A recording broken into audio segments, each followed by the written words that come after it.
सुरेश और रमेश एक साथ एक काम को 22 दिन में कर सकते हैं। रमेश 30% कम एफिशिएंट है सुरेश से, और सुरेश 20% अधिक एफिशिएंट है राज से।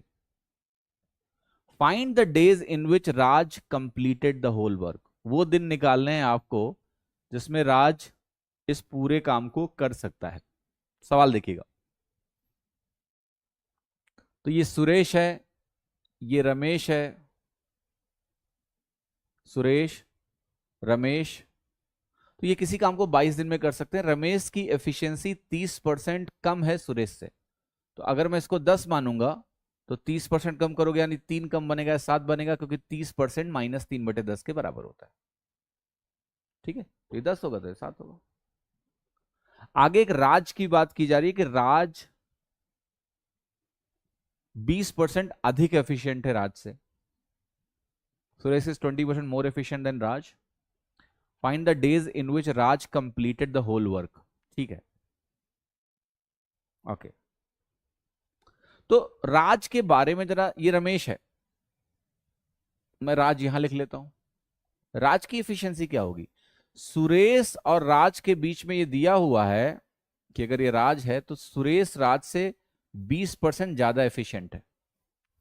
देखो 20% ज्यादा होने को ऐसे हम पढ़ सकते हैं कि ये 6/5 गुना होगा ये इससे, या फिर हम कहें कि राज सुरेश का 5/6 गुना होगा। तो यहां से यहां 6/5 गुना, यहां से यहां 5/6 गुना। ऑलराइट, तो ये अगर 10 है तो ये वैल्यू 10 इंटू 5/6 गुना हो जाएगी। ये बात समझनी है आपको। तो ओवरऑल सबके रेशियो कुछ इस तरह से हो जाएंगे। ये 25/3 हो गया एक तरह से, ये 10 हो गया, ये 7 हो गया। आप चाहें तो 3 से मल्टीप्लाई करके चीजों को और सिंप्लीफाई कर सकते हैं कि भाई 25 हो गया, ये 30 हो गया और ये 21 हो गया। ये तीनों के रेशियो हो गए। ये राज है, ये सुरेश है और ये रमेश है। Find the days in which Raj completed the whole work. ठीक है, राज ने जो पूरा काम ये पूरा किया, find the days in which Raj completed the whole work. तो देखो सबसे पहला जो डेटा दिया है कि इन दोनों ने मिलके 21 + 30 कितना बनेगा? 51। 22 दिन में इस काम को पूरा किया, तो टोटल वर्क कितना हो गया? और अगर ये काम हमें रात से कराना है तो 25 से डिवाइड करना है। 25 डिनोमिनेटर में एक ही ऑप्शन में वही सही होगा, क्योंकि ऊपर कहीं 5 से कटने का सीन नहीं है।